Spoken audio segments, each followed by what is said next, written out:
미디어유스 이소원 기자, 지난 10일에 발표된 행정안전부의 2023 연령대별 인구 추이 결과에 따르면 70대 이상 인구가 14.24%로 13.96%를 기록한 20대 인구를 처음으로 넘어섰다. 1983년부터 1.6의 출생률을 기록해 저출산 현상으로 진입하며 2000년대에 본격적으로 가속화된 초저출산 현상의 결과가 2020년대에 들어 나타난 것으로 보인다. 2022년 기준 대한민국의 세계 최저 수준인 0.778의 출생률을 고려할 때 노동 및 부양 인구의 부족이 코앞에 놓인 사회 문제가 될 것으로 예상된다. 출생률의 지속적인 감소를 체감할 교육 현장은 어떨까? 2022년부터 출생아 수가 1000명대에 진입하지 못한 지방자치구가 생기며 각종 교육시설이 폐교 및 폐원 수준에 접어들었다. 문을 닫는 학교가 많아지자 부지가 넓은 폐교의 방치 문제도 대두되고 있다. 비교적 서울의 근교인 파주시의 한 초등학교도 2019년도에 폐지되어 활용 방안을 논의하다 올해 문화센터로 개방될 것으로 확정되었다. 그뿐만 아니라 국내에서 인구 밀도가 가장 높은 서울에서도 학생 수가 부족해 강서구 은평구 등에 위치한 3곳 이상의 초등학교가 문을 닫았으며 올겨울 64명뿐인 졸업생을 배출할 도봉고등학교도 폐교를 결정했다. 유치원과 어린이집의 상황도 마찬가지이다. 한국사회보장정보원의 보육사업 통계에 따르면 2022년 12월과 2023년 12월의 어린이집 수를 비교했을 때 약 0.00개에 달하는 폐원이 이루어졌다. 정부 주도의 국공립 어린이집과 기업에서 운영하는 직장 어린이집을 제외한 일반 가정 어린이집에서 폐원이 가장 많이 발생했다. 고양시의 한가정 어린이집서 근무하는 보육교사는 저출생을 실감하고 있냐는 질문에 유아교육과를 나와 지금까지 25년 정도를 이계통, 유치원 및 어린이집에서 근무했는데 저출생을 직접적으로 체감한 건 5년 즈음 되었다. 면서 0에서 1세반 아이들은 특히나 한 명도 모집되지 않아 아이가 없으니 교사들도 자리가 없고 폐원을 피하기 위해서 울며 겨자 먹기로 기존 교사를 해고하고 원마다 살아남기 위해 애쓸 수밖에 없는 것 같다. 라고 직접적인 어려움을 호소했다. 초저출산 사회와 더불어 초고령 사회가 찾아오며 아동 관련 직종을 기피하는 현상도 만연하다. 특히 초고령 사회로 돌봄 및 복지가 사회의 큰 쟁점으로 자리 잡아 복지 관련 전공과 직종의 미래가 밝은 한편 아동 관련 복지의 미래는 상당히 어둡다. 사회복지학과 4학년에 재학 중인 한 학생은 아동 복지의 전망에 대해 묻자 아이들이 없는데 아동 복지로 진로를 희망한다는 게 사실상 쉬운 일은 아니다.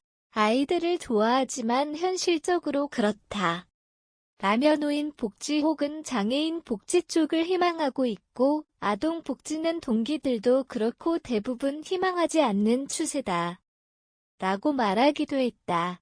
초저출산 멈출 대책은 물음표길에서 아이들을 보며 반갑게 인사하는 것도 쉽지 않을 만큼 아이들의 수가 가시적으로 줄어들고 있는 요즘이다.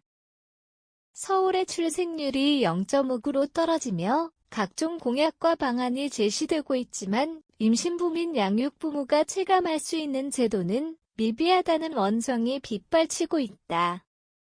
현재까지 시행된 저출생 대책으로만 300조에 이른다는 정부의 발표에도 불구 OECD 국가의 평균 저출생 예산과 비교했을 시 대한민국의 예산이 반도 못 미쳐 인색하다는 평이 많다. 실제로 보건복지부에 따르면 OECD 국가의 저출생 예산 평균은 2.1%인데 한국은 1%에 그친다. OECD 국가 중 가장 낮은 출생률을 기록하고 있는 대한민국이지만 예산이 턱없이 부족하게 배정된 것은 국민들이 체감하는 그대로이다. 그럼에도 대한민국이 현재까지 내놓은 대안이 모두 효과를 보지 못했던 것은 아니다. 2006년부터 시작된 정부의 저출산 및 고령화 기본계획 사업은 저출산 고령사회 기본법으로 연결되어 수정을 반복해 현재 4차안을 지나고 있다.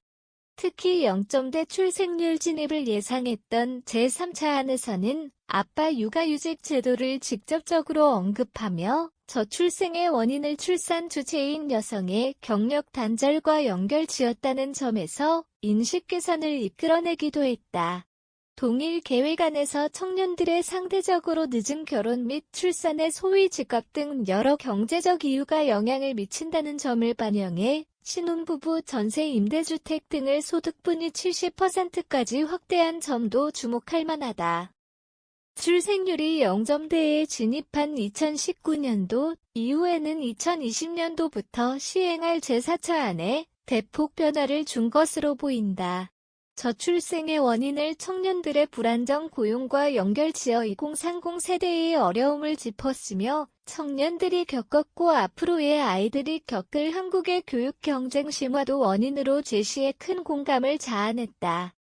또한 부모가 아이를 돌볼 수 없는 맞벌이 가족의 돌봄 공백 인식은 개선되었으나 여전히 기업 내 잔존하는 성차별적 휴직 제도 및 임금이 언급된 것을 볼 수 있다. 이전 계획안에 비해 고개를 끄덕일 만한 대안들이 제시된 것이다.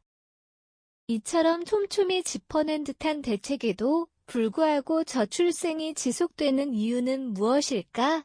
계획안이 제시되었지만 여전히 더디게 시행되고 있으며 허점이 분명하기 때문이다. 2020년 청년들의 불안정한 고용 실태가 지적되었으나 통계청에 따르면 청년 고용률은 꾸준히 감소해 2023년 12월에 46%를 기록했다. 만 29세 청년들의 절반이 취업하지 못한 것이다.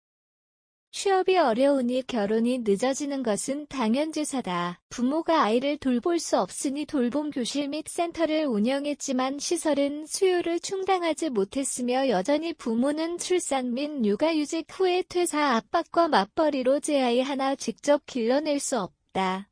맞벌이를 하자니 아이를 볼 수가 없고 외벌이를 하자니 집 하나 마련하기 어려운 상황에서 아이를 낳는 것은 청년들의 꿈꿀 수 없는 꿈이 되었다.